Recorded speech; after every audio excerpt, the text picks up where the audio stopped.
And action! I'm not the Jedi that I should be. I want more, but I know I shouldn't. And cut. I think you can be a little bit more stronger on that, not moody. And I think when you say, I want more, but I know I shouldn't, you can turn away. And I like the idea that the person you thought was the villain is really the victim. And that the story is really about the villain trying to regain his humanity. It becomes really the story of Darth Vader's redemption. The sort of transition into the dark side was where I was wanting to go from the very get-go. And I wasn't really sure at the time why I was being asked to pull back, but now I understand it's because it has to take place at very specific points in this film. There's always this good in you at this point. The good part is saying, what am I doing? And the bad part is saying, I'm doing this for Padme, I'm doing this for us, and it'll be better for the universe, it'll be better for everybody. But there's always this little part in you is saying, what am I doing? I chose an actor who has that presence of the dark side to work with, as opposed to somebody who's very lighthearted and funny and trying to get him to have an undercurrent of dark side all the time. And Hayden's been very good at that. And so then you're very strong on that. It's almost said with a little bit of anger, a tinge of, I will, determination and anger. I will not betray the Republic. My loyalties. So you're turning on, but it's like I will not betray the Republic. That's your rationalization for everything you've done. As you start complaining, there's got to be a little bit of anger behind it, a little bit of frustration. Okay. And action. Sometimes I wonder what's happening to the Jedi Order. I think this war is destroying the principles of the Republic. This war represents a failure to listen. Now you're closer to the Chancellor than anyone. Please ask him to stop the fighting and let the diplomacy resume. I have rewritten, I spent the whole weekend rewriting the scene between you and Palpatine, where you turn. Yeah? And I've added some more to that.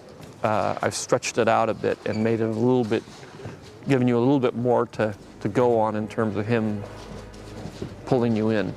I hope you trust me, Anakin. Of course. I need your help, son. He pulls each string with such charming yet evil precision.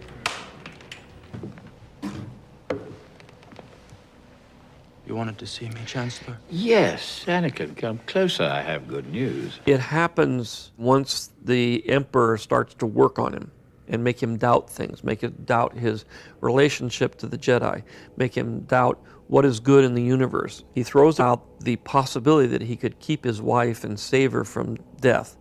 These are all seduction things, which causes a great deal of turmoil in Anakin. Jump down, and we could do it in two pieces. Okay. He's got to jump down, and as he comes over, he's got to cut him. Yeah, and then you've got to go. Then we can do the second piece where he lands and rolls down. Okay. You want to do that, or you want to have a stunt guy do that? I'll do it if you'd like me to. That's up to you. Yeah, sure. I mean, it's kind of rolling sideways in the dirt. Well, if you think you'll see my face and it's worth having me do it, then Probably. I'm happy to do it, yeah. Yeah.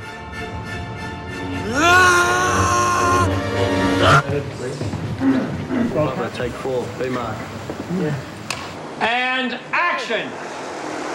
Don't ask me, Anakin! Said you would destroy the Sith, not join them! And cut! You do that little turn and you look back. If we move more of it as you were going up the hill, so that when he bursts into flames and stuff, it's not like you're standing right next to him. The burnt Anakin stroke Vader makeup on Hayden Christensen, and this is what's going to bridge the transformation between Anakin and Darth Vader. Oh my God! Look at this.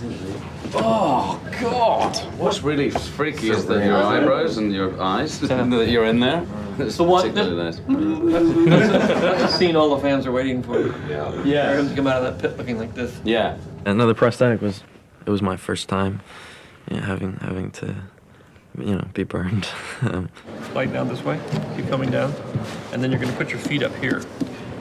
Yeah, up there on that. Probably one of my favorite featurettes or webisodes or whatever it is from Episode 3's bonus DVD. A lot of things to take away from it, man. One of the main things is, well, it's not from here, but I can use my knowledge from the books and stuff to throw this in there. So Vader has to go through, well, Anakin has to go through this massive transition. Sure, he gets chopped up, sure, he burns up and all that stuff, but there's more to it than that. The guy is tortured beyond just his soul of losing his wife and betraying his friends and this and that. And, losing his wife to the idea that he could save her. Literally, that's the reason he lost her. And then, so there's so much more to it. There's the physicalities that a lot of people don't know, which Sidious designed specifically so that he would suffer. A lot of his suffering came from, of course, internal, but a lot of it came from external as well, such as his helmet had a million different needles that would just pinprick him and go into his head and connect to his nervous system. There was a long tube that went all the way down his trachea because he could only whisper like this. He couldn't really talk. He had to undergo so much maintenance with his body because his skin would constantly release this necrotic flesh, and it had to be scrubbed by machines, by droids. So once all of his robotic limbs were taken off him and he was just a stump that was hanging in the middle of the room, all these droids came by and started scrubbing all of the dead flesh off of him. The smell, the feeling, everything was just putrid. It was absolutely horrible. He couldn't sleep because the lights were so bright on his central console in his chest that it would light up the room and it would constantly be blinking. That, in conjunction with the fact that he made this loud breathing noise whenever he wasn't in his chamber where he could take his helmet off, delivered tons of insomnia. Then there was the phantom pain of losing his limbs and the actual cybernetics that were digging into his flesh and pushing in and really hurting him. But herein lies the power, is that he would use all of these discomforts, emotional, physical, all that stuff, to really harness his dark side powers and really own his emotions. Because as we saw in the featurette here, Anakin lost to Obi-Wan not because he was not capable or wasn't powerful enough or wasn't good enough with the lightsaber and the Force. It was his own lack of ability to be able to control his powers and his emotions. Now, something else that's really cool about this is that Darth Vader's fighting style is much more aggressive than Anakin's. I didn't know that. I thought he's just using Form 5 Damso consistently. It's the same form that Anakin used, same fighting style. But I guess once you tap into the dark side, it's much more aggressive, much more powerful. You just turn it up to a 10, basically, or 100 in this case. Also, I want you to take note of the part at the end where George says that Anakin did indeed fulfill the prophecy. The prophecy did come true in the end, and all because Luke, who is the catalyst, he wasn't the main protagonist of the story.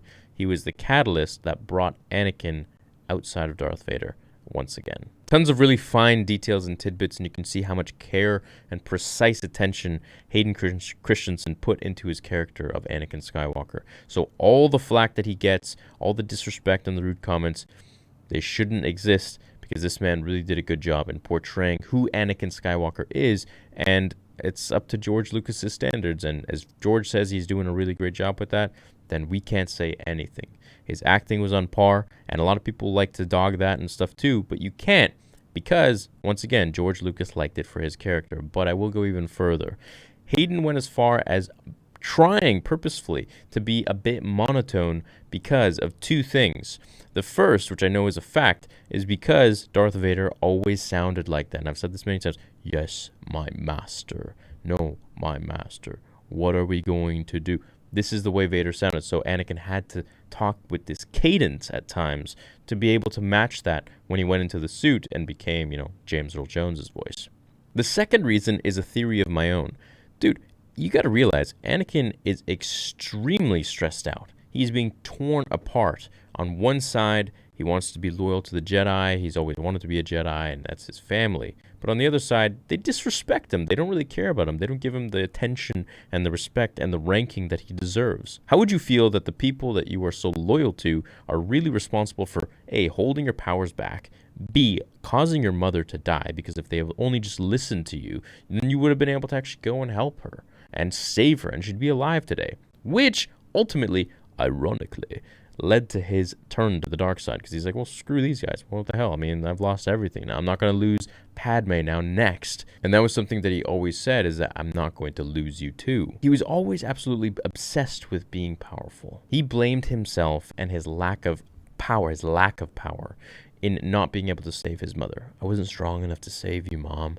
That's Anakin coming down on himself because he didn't have the power. Why didn't he have the power? Because the Jedi held him back in his mind.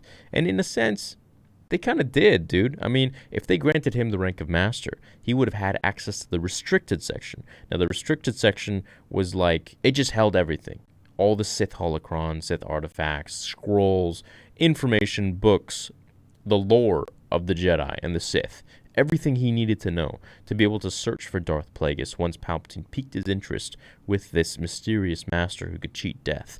All of these things add up, and then summate all of that into one moment where Palpatine is going to die and he's going to lose the ability to save his wife. It's basically like saying, okay, I'm going to kill Padme, or Mace Windu's got to go. He made his choice, man.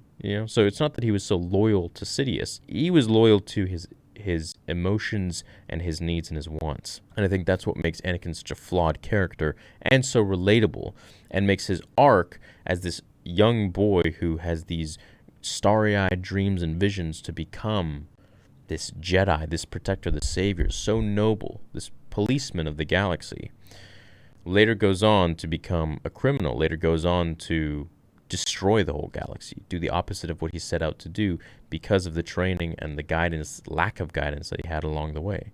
Now, George and Dave said, well, I know Dave has said that if Qui-Gon had been there for Anakin, he would have been the father figure that Anakin really needed. And so that's the reason I think Hayden Christensen played Anakin so well.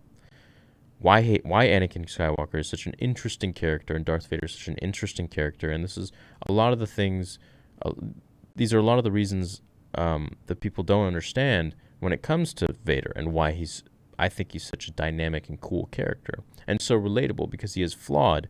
And every single one of us, me, you, watching, everyone in the comments, we're all flawed humans. No one is born perfect. No one dies perfect. We're all messed up. We all got issues.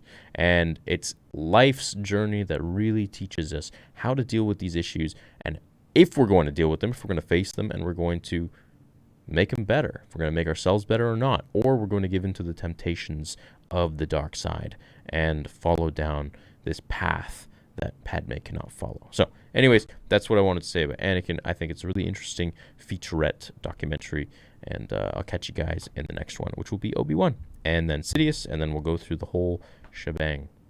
Catch you later.